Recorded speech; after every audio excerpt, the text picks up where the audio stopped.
सबसे बड़ी बात है कि नई भर्ती तक खाली पद भी जो रिटायरमेंट से पद खाली होंगे उसका वैक्यूम भी नहीं आएगा, क्योंकि हिमाचल प्रदेश में कोई भी भर्ती,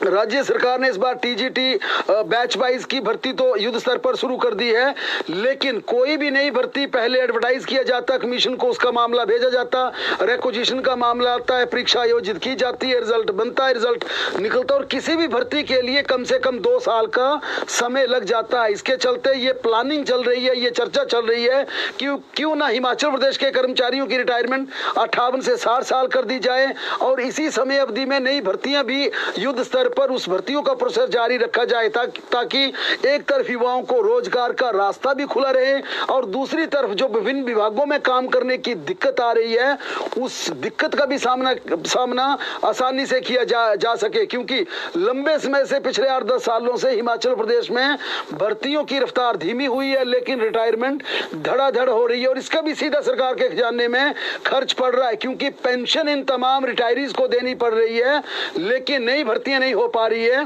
यही वजह की मौजूदा सरकार ने वित्त विभाग को इस पर वर्कआउट करने के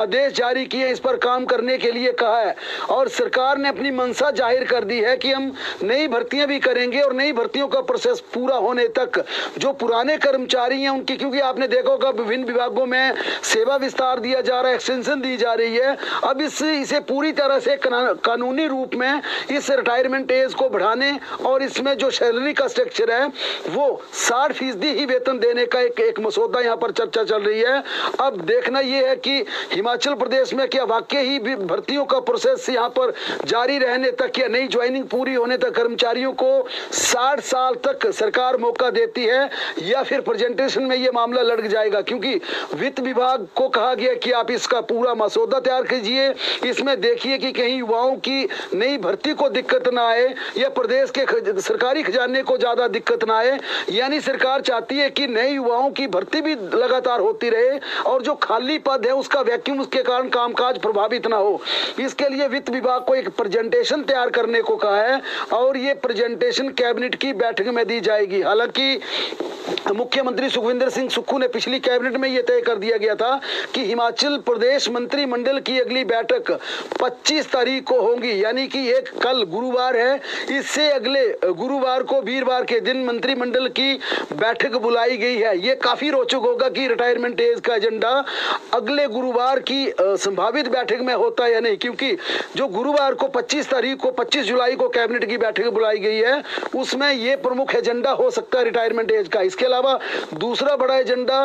कैबिनेट में मानसून सत्र पर फैसला होगा, क्योंकि हिमाचल प्रदेश मंत्रिमंडल अपनी स्वीकृति प्रदान करेगी और इसे लेकर भी यह माना जा रहा है कि इस बार भी 6 से 8 बैठकें मानसून सत्र में हो सकती हैं और 16 अगस्त के आसपास, इसके आसपास हिमाचल प्रदेश विधानसभा का सत्र आयोजित हो सकता है। इस संभावना को, इन तमाम अटकलों पर मोहर लगाने के लिए एजेंडा कैबिनेट में आएगा और कैबिनेट में इसकी स्वीकृति मिलते ही यह तय हो जाएगा कि हिमाचल प्रदेश में मानसून सत्र कब होगा, क्योंकि चर्चा विधानसभा सचिवालय से जरूर ये हुई है कि 16 अगस्त के आसपास विधानसभा का मानसून सत्र होगा। लेकिन इस बार विधानसभा के मानसून सत्र में खाने की सब्सिडी पर भी एक बड़ा फैसला सरकार ले सकती है, यानी कि विधानसभा में जिस प्रकार से चाहे वो अधिकारी हो, एमएलए हो, मिनिस्टर्स हो या मीडिया कर्मी हो, उन्हें खाने पर सब्सिडी दी जाती है, सब्सिडाइज उन्हें लंच दिया जाता है, इसको भी सरकार खत्म कर सकती है। यानी उधर जेबीटी की बात की जाए तो जेबीटी का नियुक्ति पत्र फिलहाल एक आध हफ्ते के लिए लटक सकता है, क्योंकि निदेशालय की फाइल जिस प्रकार से सीपीएस आशीष बुटेल को भेजी गई थी उसमें और संशोधन करने के लिए कहा गया और यह कहा गया कि इस पर शिक्षा मंत्री रोहित ठाकुर की अप्रूवल ली जाए। शिक्षा मंत्री रोहित ठाकुर कोटखाई के दौरे पर चल रहे हैं और उनके अगले 2-3 दिन के बाद वापिस शिमला लौटने की संभावना है। इसके चलते इसके लिए एक आध हफ्ते का और समय लग सकता है। जाहिर तौर पर शिक्षा मंत्री रोहित ठाकुर ने अपने बयान में कहा था, उन्होंने स्पष्ट कहा था कि हम 18 तारीख को नियुक्ति पत्र जेबीटी को प्रदान कर देंगे। हिमाचल प्रदेश में 1161 जेबीटी को 18 जुलाई को नियुक्ति पत्र देने का शिक्षा मंत्री ने ऐलान किया था, उन्होंने ये प्रॉमिस किया था, लेकिन अब माना जा रहा है कि इसके लिए एक आध सप्ताह का और वक्त लग सकता है। हिमाचल प्रदेश में 255 जीरो स्कूल वाले ऐसे जहां पर कोई टीचर्स नहीं है, उन्हें हैं, नए टीचर्स मिलेंगे। मुख्यमंत्री को भी इसकी अप्रूवल के लिए फाइल भेजी जा सकती है, लेकिन पहले मिनिस्टर्स को ये फाइल अप्रूव करनी होगी, शिक्षा मंत्री को। और शिक्षा मंत्री अगर अगले 2-3 दिनों के भीतर शिमला वापस लौट आते हैं तो उनकी अप्रूवल के बाद फिर फाइल ये मुख्यमंत्री को भेजी जाएगी। यानी कि आप मान के चलिए जितने भी जेबीटी के यहाँ पर दावेदार थे, जिन्हें ये आश्वासन दिया गया था कि 18 जुलाई को उन्हें नियुक्ति पत्र दे दिया जाएगा, अब कम से कम यहाँ पर 1-आध हफ्ते का वक्त जरूर लग सकता है।